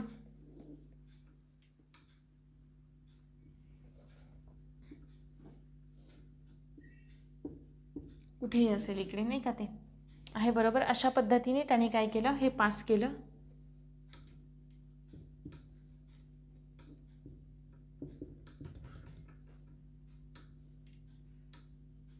असं काहीच स्ट्रक्चर असेल नाही का, किंवा इकडे करंट कसा पास होतोय ती डिरेक्शन आहे बरोबर. आणि त्यांनी काय केलं, याच्यावरती थोडेसे आयर्नचे काही असे बारीक बारीक बारीक बारीक तुकडे घेतले आणि ते या पुठ्ठ्यावरती काय करून ठेवले, पसरून ठेवले. आणि या पुठ्ठ्याच्या मधून एक होल पाडून याच्यामधून ही जी काही इलेक्ट्रिक वायर आहे ती वायर टाकली त्यांनी. आणि नंतर सुरू केले हे बटन. हे सुरू केल्याच्या नंतर जेव्हा याच्यामधून इलेक्ट्रिक करंट पास व्हायला सुरुवात झाली, या तारेमधून जेव्हा विद्युत प्रवाह व्हायला सुरुवात झाली, तेव्हा इथे जो काही लोखंडाचा कीस पसरवलेला होता तो एका सर्क्युलर मॅनरमध्ये अरेंज झाला. म्हणजे एक त्याला मॅग्नेटिक फील्डमध्ये, आणि ती मॅग्नेटिक फील्ड कोणती होती, क्लॉकवाईज करंट तुमचा पास होतोय असा नाही का, म्हणजे हा असा पास होतोय करंट तुमचा, तर मग ती मॅग्नेटिक फील्डची डिरेक्शन ही अशी राहील नाही का. म्हणजे जर का इकडून हा असा करंट पास होतोय तर मॅग्नेटिक फील्डची दिशा पण कशी राहणार आहे, ही अशी राहणार आहे, म्हणजेच नॉर्थकडून साऊथकडे राहणार आहे. आणि हेच आपल्याला राईट हँड थंब रूल सांगतो. म्हणजे जेव्हा थोडक्यात काय तर आपला जो उजव्या हाताचा अंगठा आहे तो कशाची दिशा दाखवतो, इलेक्ट्रिक करंटची दिशा दाखवतो, इलेक्ट्रिक करंट. आणि त्याच्या भोवती गुंडाळलेली जी 4 बोटं आहेत ती आपल्याला दिशा दाखवतात मॅग्नेटिक फील्डची. कशाची दाखवतात, मॅग्नेटिक फील्डची डिरेक्शन दाखवतात. याच्यामध्ये अजून सगळ्यात महत्त्वाचा मुद्दा नंतरचा किंवा प्रश्न म्हणून पण समजा, जेवढा करंट जास्त फ्लो होईल तेवढी मॅग्नेटिक फील्ड स्ट्रॉंग असेल. मॅग्नेटिक फील्ड तेवढी जास्त स्ट्रॉंग असेल जेवढा त्याच्यामधून करंट जास्त पास होतोय. क्लिअर मुद्दा. मॅग्नेटिक फील्ड तेवढी कमी असेल जेवढा त्याच्यामधून कमी करंट पास होतोय आहे बरोबर. म्हणजेच थोडक्यात या ज्या काही चुंबकीय बलरेषा आपल्याला दिसत आहेत त्यांची घनता कमी केव्हा असेल, जेव्हा करंट कमी आहे. त्यांची घनता जास्त केव्हा असेल, जेव्हा त्यांच्यामधला करंट वाहणारा जास्त आहे. क्लिअर का हे मुद्दे इथंपर्यंत, ठीक आहे. नंतरचा पुढचा जो रूल आहे असं कन्सिडर करा की आपल्याला याची डिरेक्शन बदलायची आहे. ठीक आहे. म्हणजे ही जी मॅग्नेटिक फील्ड मी तुम्हाला सांगितली आत्ता की ही इलेक्ट्रिक करंटची दिशा कोणती आहे, ही आहे. म्हणजे हा अशा पद्धतीने इलेक्ट्रिक करंट जातोय तुमचा आहे बरोबर. मग तेव्हा त्याची दिशा कशी आहे, या अशा पद्धतीची आहे. आता आपल्याला काय करायचे, याची डिरेक्शन चेंज करायचे. मग जर का मॅग्नेटिक फील्डची डिरेक्शन चेंज करायची आहे तर सगळ्यात सोपा उपाय कोणता की इलेक्ट्रिक करंटची डिरेक्शन चेंज करा. जो इलेक्ट्रिक करंट असा जातोय त्याला हा असा जाऊ द्या आहे बरोबर. म्हणजे जर का इलेक्ट्रिक करंटची दिशा ही अशी राहिली नाही का, म्हणजे कळतंय ना, अशी राहिली इलेक्ट्रिक करंटची दिशा खाली येणारी, तर काय होणार आहे, मॅग्नेटिक फील्डची डिरेक्शन कशी असेल, ही अशी असेल आहे बरोबर. यालाच आपण म्हणतोय राईट हँड थंब रूल.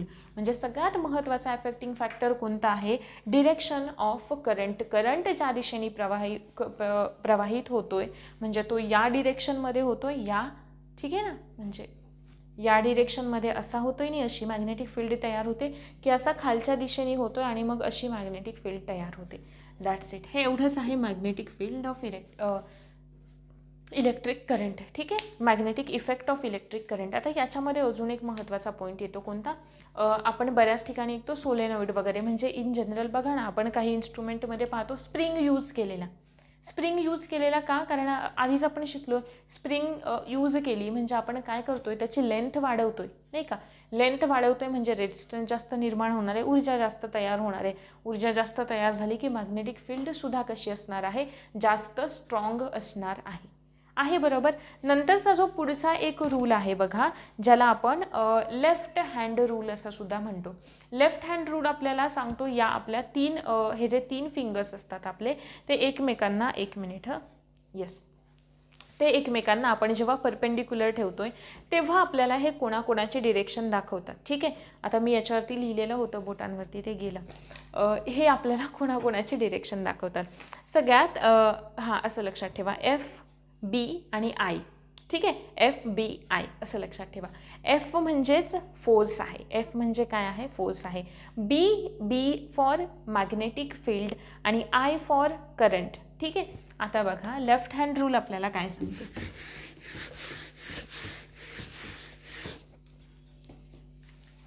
हे इथंपर्यंत क्लिअर आहे ना, की आपल्याला डायपोल्सची गरज असते, 2 पोल्सची गरज असते नेहमी साऊथ आणि नॉर्थची. का? इलेक्ट्रिक फील्ड तयार होण्यासाठी. सोलेनॉइडमध्ये काय होतं म्हणजे स्प्रिंगसारखे जे स्ट्रक्चर असतात ना, तिकडे त्यांना आपण सोलेनॉइड असं म्हणतो, की ते त्या ठिकाणी यूज केले जातात, की ज्यांच्यामध्ये पुन्हा ते डिफर करतं, की त्यांच्यामध्ये करंट क्लॉकवाईज डिरेक्शनमध्ये जातोय, म्हणजे करंट क्लॉकवाईज या डिरेक्शनमध्ये जातोय किंवा या डिरेक्शनमध्ये जातोय, मग त्याच्यावरती पुन्हा त्यांच्यामध्ये ती मॅग्नेटिक फील्ड डिपेंड असते. कारण जेव्हा एखादी सर्क्युलर जर का आपण पाथ पाहिला ना, म्हणजे कन्सिडर करा एखादी सर्क्युलर अशी वायर आहे. ठीक आहे, आणि या सर्क्युलर वायरमधून जर का आपण करंट पास करतोय, तर साधी सिंपल गोष्ट आहे, मला सांगा, करंट जर का असा क्लॉकवाईज पास होतोय म्हणजेच याची डिरेक्शन कोणती आहे, ही वाली डिरेक्शन आहे नाही का. आता कसं दाखवू, म्हणजे आपला करंटची डिरेक्शन अशी राहणार आहे नाही का. करंटची डिरेक्शन अशी राहणार आहे म्हणजे मॅग्नेटिक फील्ड अशी तयार होते, म्हणजे आतल्या बाजूला मॅग्नेटिक फील्ड तयार होते आहे बरोबर. म्हणजे जो फोर्स काम करणार आहे ना, तो फोर्स सुद्धा याला आपण सोप्या पद्धतीने आपला पाल्म रूल त्याच्या डिरेक्शनमध्ये सुद्धा समजू शकतो. म्हणजे कसं बघा, की जर का आपण असं दाखवलं ना, की हा सिम्पल असा आहे. ठीक आहे, मग हा काय दाखवतोय, करंटची डिरेक्शन दाखवतोय. हे जे फिंगर्स आहेत ते कशाचे डिरेक्शन दाखवतात, ते दाखवतात मॅग्नेटिक फील्डची. आणि हा जो पाल्म आहे तो दाखवतोय फोर्सची डिरेक्शन. जर का मॅग्नेटिक फील्ड तिथे काम करते, तर तिथे कोणतं ना कोणतं तरी बलसुद्धा काम करते आहे बरोबर. आणि त्या फोर्सची डिरेक्शन कशी असणार आहे, इनवर्ड असणार आहे. इनवर्ड केव्हा असेल, जेव्हा तो क्लॉकवाईज डिरेक्शनमध्ये आहे तेव्हा काय असेल, इनवर्ड असेल. आउटवर्ड डिरेक्शनमध्ये केव्हा असेल, जेव्हा या कॉइलमध्ये करंट कसा जातोय, अँटी क्लॉकवाईज डिरेक्शनमध्ये जातोय. अँटी क्लॉकवाईज डिरेक्शनमध्ये जातोय म्हणजे हा असा आहे नाही का. करंटची दिशा ही अशी राहील आणि अशी राहिल्यानंतर बाहेरच्या बाजूने हा करंट काय होणार आहे, मॅग्नेटिक फील्ड अशा पद्धतीने तयार होणार आहे. म्हणजे क्लॉकवाईज डिरेक्शनमध्ये इनवर्ड फोर्स काम करत असेल, अँटी क्लॉकवाईजमध्ये कसा असेल, आउटवर्ड असेल आहे बरोबर. एवढंच लक्षात ठेवा. आणि या केसेस फक्त सोलेनॉइडमध्ये कन्सिडर केल्या जातात, कारण तिकडे कॉइल्ड स्ट्रक्चर असतात, म्हणजे स्प्रिंगसारखं स्ट्रक्चर असतात या अशा पद्धतीचे आहे बरोबर. म्हणजे थोडक्यात काय होतं माहिती आहे, यांची लेंथ वाढवली जाते, त्यांचा एरिया कमी केला जातो. आणि जेव्हा लेंथ वाढते, एरिया कमी होतो, तेव्हा आपण हा फॉर्म्युला बघितला होता ना, ρL/A आहे बरोबर. एरिया कमी होतोय, लेंथ वाढते म्हणजे रेजिस्टन्स वाढतोय, रेजिस्टन्स वाढला, ऊर्जा जास्त निर्माण झाली, मॅग्नेटिक फील्डसुद्धा जास्त तयार होणार आहे. आणि जेवढं जास्त मॅग्नेटिक फील्ड तयार होईल किंवा जेवढा जास्त करंट त्याच्यामधून पास होईल, तेवढंच काय होणार आहे, मॅग्नेटिक फील्डसुद्धा स्ट्रॉंग असणार आहे.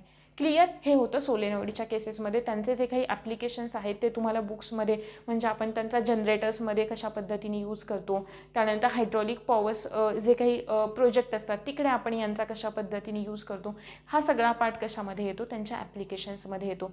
इथे आपण पुढचा जो एक रूल आहे आपला लेफ्ट हँड रूल, ठीक आहे, तो बघूया. तर लेफ्ट हँड थंब रूलमध्ये आधी मी तुम्हाला या अशा पद्धतीने एक्सप्लेन करते.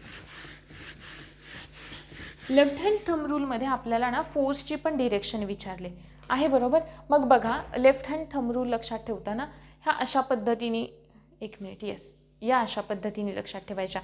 म्हणजे आपले हे जे 2 फिंगर्स आहेत ते तर क्लोजच करायचे, पण हे जे 3 फिंगर्स आहेत, आपला अंगठा आहे, हे वालं बोट आहे, आणि हे जे सेंट्रल फिंगर आहे ते वालं, म्हणजेच थोडक्यात आता हे एकदम परफेक्ट असं परपेंडिक्युलर नाहीच राहणार आहे काही केलं तरी, हा जो अंगठा आहे तो याला काय आहे, परपेंडिक्युलर आहे. त्यानंतर हे जे सेंट्रल फिंगर आहे ते सेंट्रल फिंगर या समोरच्या बोटाला काय आहे, परपेंडिक्युलर आहे, त्यांच्यामध्ये 90 डिग्रीचा अँगल आहे. लक्षात ठेवताना असं लक्षात ठेवायचं एफ, बी आणि आय आहे बरोबर. हा एफ म्हणजे काय आहे, फोर्स. हा एफ म्हणजे काय आहे, फोर्स आहे. ठीक आहे. बी म्हणजे काय आहे, अरे बी म्हणजे काय आहे, direction of magnetic field, magnetic field.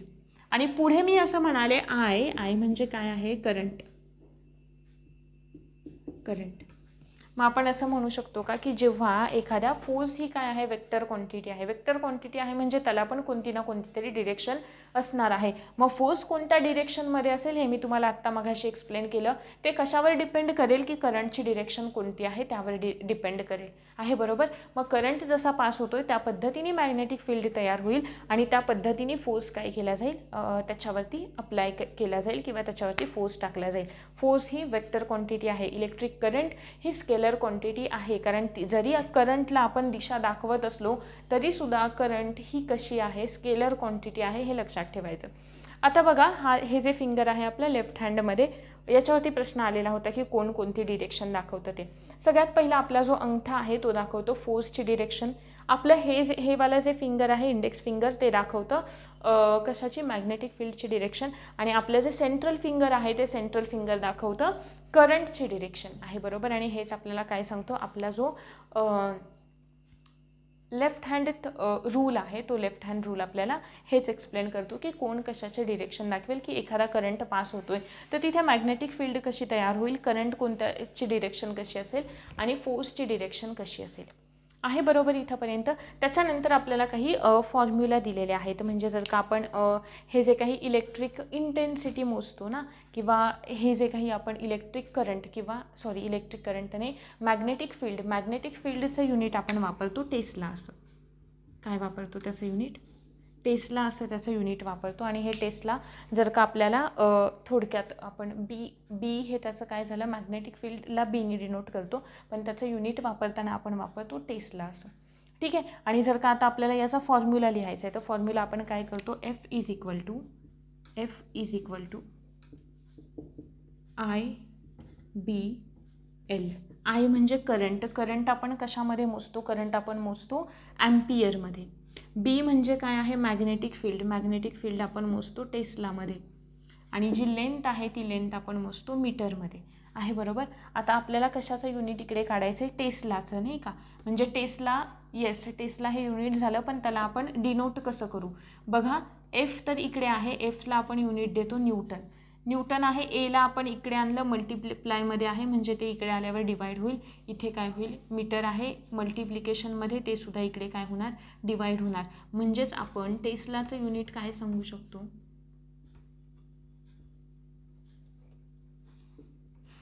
Newton per ampere meter आहे. क्लिअर इथंपर्यंत. Tesla is equal to newton per ampere meter. आणि इतर जे काही अजून एक महत्त्वाचा पार्ट याच्यामधला AC करंट आणि DC करंट. आपण बघूयात AC करंट आणि DC करंट या ज्या दोन टर्म्स आहेत किंवा ज्या दोन कन्सेप्ट आहेत त्या काय आहेत त्या. AC करंट म्हणजे आपण म्हणतो अल्टरनेटिंग करंट,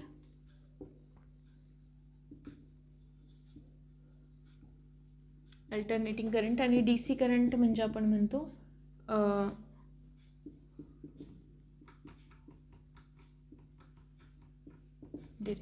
इथे आपण बघूयात अल्टरनेटिंग करंट आणि डायरेक्ट करंट काय आहे. एका ग्राफच्या फॉर्मॅटमध्ये आपण अभ्यासूयात. बघा हा वाला जो करंट आहे आत्ता मी काढलेला तो आहे अल्टरनेटिंग करंट, आणि आता इकडे जो काढते तो आहे DC करंट. ठीक आहे. म्हणजे DC करंट ना काहीसा अशा पद्धतीचा असतो, म्हणजे इतर तो कमी झाला आहे किंवा स्टेबल आहे, किंवा काय झाला, वाढला, स्टेबल आहे, कमी झाला आहे बरोबर. हा आहे आपला DC करंट आणि हा आहे आपला अल्टरनेटिंग करंट. या दोघांमधला एक महत्त्वाचा डिफरन्स लक्षात ठेवायचा कोणता, की अल्टरनेटिंग करंट जे आहे ते कसे असतात, ऑसिलेटरी असतात. म्हणजे त्यांच्यामध्ये ना बदल होऊ शकतो, आणि तो बदल कोणामध्ये होतो, बदल होतो त्यांच्या परिमाणामध्ये, म्हणजेच मॅग्निट्यूडमध्ये आणि दुसरं त्यांच्या डिरेक्शनमध्ये, म्हणजेच परिमाण आणि दिशा या दोघांमध्ये होणारा बदल. आणि दुसरा आहे डिरेक्ट करंट. डिरेक्ट करंटमध्ये यांचं मॅग्निट्यूड आणि यांची डिरेक्शन, म्हणजेच परिमाण आणि दिशा दोन्ही कसे राहतात, सारखे राहतात. म्हणजे हे कसे असतात, हे ऑसिलेटरी नसतात. हे कसे असतात, ऑसिलेटरी असतात. अल्टरनेटिंग करंट जे असतात ते व्हॅरिएबल असतात. म्हणजे ते अतिशय जास्त हाय पॉईंटपर्यंत सुद्धा पोहोचू शकतात, तिथून कमी होऊन ते 0 लेवलला सुद्धा येऊ शकतात, किंवा त्यांच्याकडे 0पेक्षा कमी जाण्याची सुद्धा कपॅसिटी असते, किंवा अगदी हाय जाण्याची सुद्धा कपॅसिटी असते. या करंट्सना आपण म्हणतो अल्टरनेटिंग करंट असं. ठीक आहे. हे जे काही अल्टरनेटिंग करंट आहे तर ते आपण जनरली यूज करतो आपल्या घरामध्ये म्हणा, किंवा जे काही आपण इतर काही प्रोजेक्ट्स आपण नाही का इलेक्ट्रिसिटीशी रिलेटेड जे मोठे मोठे प्रोजेक्ट उभारलेले असतात तर त्यांच्यामध्ये सुद्धा या अल्टरनेटिंग करंटचा वापर केला जातो, कारण तो व्हेरिएबल आहे, कमी जास्त होऊ शकतो. या अल्टरनेटिंग करंटची फ्रिक्वेन्सी जी आहे ती फ्रिक्वेन्सी असते 50 हर्ट्झ एवढी. ठीक आहे. म्हणजेच आपण काय म्हणू शकतो, फ्रिक्वेन्सी म्हणजे आपण सांगतो ना एका ठराविक वेळेमध्ये किती सायकल कंप्लीट करते ते वाली. मग हे किती करते, 50 करते, म्हणून याची फ्रिक्वेन्सी किती आहे, 50 एवढी आहे.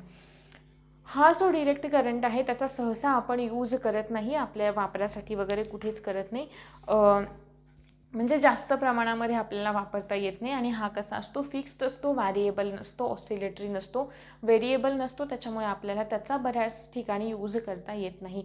आणि हाच फक्त या दोघांमधला महत्त्वाचा डिफरन्स आहे. याच्यावरती आय थिंक याआधी एक प्रश्न आलेला होता की घरगुती वापरासाठी आपण अल्टरनेटिंग आणि डिरेक्ट करंटमधला कोणता यूज करतो. अर्थात अल्टरनेटिंग करंट करतो. आता त्याच्याशी रिलेटेड या सगळ्या गोष्टी लक्षात ठेवा. ठीक आहे. त्याची फ्रिक्वेन्सी किती आहे, ते काय दाखवतं, यांची परिणाम आणि दिशा बदलू शकते, यांची बदलत नाही. डिरेक्ट करंटची हे ऑसिलेटरी असतात, हे ऑसिलेटरी नसतात. त्याच्यानंतर या विद्युत जे काही आपण आता इलेक्ट्रिसिटी पाहिली, त्या इलेक्ट्रिसिटीचं एखाद्या दुसऱ्या एनर्जीमध्ये कन्व्हर्जन करण्यासाठी काही उपकरणं असतात.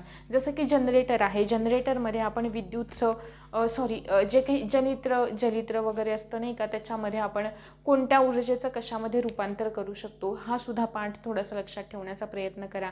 त्यानंतर अजून इतर काही असे इन्स्ट्रुमेंट असतात की जिकडे आपण मोठ्या प्रमाणावरती हे जे काही फेनॉमेनॉन आत्ता आपण पाहिलं की magnetic effect of current, electric current म्हणजे एखाद्या विद्युतधारेचा काय परिणाम होऊ शकतो मॅग्नेटिक फील्डवरती, ती जी टर्म आहे ती बऱ्याच ठिकाणी, बऱ्याच आपल्याला डे टू डे लाईफमध्ये तिचा वापर करून अनेक असे आपल्याला युजेबल अशा वस्तू तयार करण्यात आलेल्या आहेत. आपल्या घरातली विद्युत जोडणी असेल म्हणा की जिच्यामध्ये आपण 3 वायर्स असतात. पहिली म्हणजे असेल लाईव्ह वायर, त्यानंतर दुसरी असते ती असते न्यूट्रल, आणि तिसरी जी असते ती असते अर्थिंग वायर. मग त्याच्यातली लाईव्ह आणि न्यूट्रल जी असते ना, त्या दोघांना एक इन्सुलेशन असतं. पण जर का त्या इन केस दोघी एकमेकांच्या कॉन्टॅक्टमध्ये आल्या तर शॉर्टिंगचं किंवा जे शॉर्ट सर्किट आपण त्याला म्हणतो, शॉर्टिंगचे चान्सेस जास्त असतात. सो आपण त्यांना थोडंसं काय सेपरेट ठेवण्याचा प्रयत्न करतो, त्यांच्यावरती इन्सुलेशन योग्य ते वापरून विसंवाहकाचा वापर करून. आहे बरोबर. आता इथे अजून एक महत्त्वाचा मुद्दा की मॅग्नेटिक फील्डवरती या इन्सुलेशनचा काही इफेक्ट होतो का नाही. जरी इन्सुलेशन असेल तरी मॅग्नेटिक फील्ड ही काम करतेच करते. ठीक आहे. जसं की आपण पाहिलं की इलेक्ट्रिक करंट तर त्या इन्सुलेशनपर्यंत नाही पोचत, किंवा आपल्याला त्या इन्सुलेशनमुळे आपण आपले स्वतःचं प्रोटेक्शन एक होतं नाही का त्या इलेक्ट्रिक करंटपासून, पण मॅग्नेटिक फील्ड ही प्रोड्यूस होते. ठीक आहे. मग सगळ्यात पहिल्यांदा सायंटिस्ट लक्षात ठेवायचे ओस्टेड, की ज्याने एक एक्सपेरिमेंट केला की नाही का जर का एखाद्या वायरमधून इलेक्ट्रिक करंट पास होतोय तर त्याला एक ती नीडल जिच्याकडे मॅग्नेटिक प्रॉपर्टीज होत्या तिच्यामध्ये डिफेक्ट होताना दिसला. आहे बरोबर. तो होता ओस्टेड हा सायंटिस्ट सगळ्यात महत्त्वाचा, की ज्याने सगळ्यात महत्त्वाचा शोध लावला इलेक्ट्रोमॅग्नेटिझमशी रिलेटेड. आहे बरोबर. आणि इलेक्ट्रोमॅग्नेटिझम म्हणजे आपण काय म्हणतो, व्हेरिएबल चार्जेस, आणि कॉन्स्टंट चार्जेसमध्ये आपण इलेक्ट्रिसिटी अभ्यासतो. आणि इलेक्ट्रोमॅग्नेटिझममध्ये आपण कोणते चार्जेस अभ्यासतो, व्हेरिएबल चार्जेस अभ्यासतो. आहे बरोबर. त्यानंतर फ्लेमिंगनी काही रूल दिले, राईट हँड रूल आहे बरोबर, राईट हँड थंब रूल आहे. आणि नंतरचा जो दुसरा पाहिला ज्याच्यामध्ये आपण लक्षात ठेवलं काय, एफ आहे, बी आहे आणि आय आहे. हे कशाची, फोर्सची डिरेक्शन दाखवेल. हे काय दाखवेल आपल्याला, बी फॉर मॅग्नेटिक फील्ड आणि आय फॉर करंट अशी ही डिरेक्शन दाखवेल. आणि अशा पद्धतीने इथे इलेक्ट्रोमॅग्नेटिझम हा टॉपिक आपला इथे पूर्ण झालेला आहे.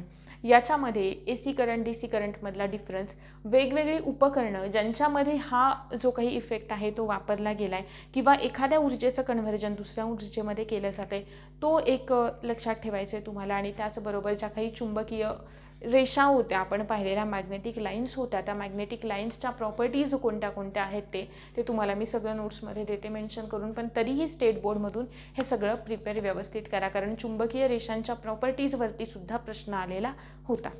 ठीक आहे. होप सो हा जो काही मॅग्नेटिझमशी रिलेटेड पार्ट होता तो तुम्हाला समजलेला असेल. याच्या पुढच्या पार्टमध्ये आपण हीट हा एक महत्त्वाचा टॉपिक घेणार आहोत की ज्याच्यामध्ये फिजिक्समध्ये एकच जे पाण्याचं असंगत आचरण आहे ना त्याच्यावरती वारंवार प्रश्न विचारलेले आहेत.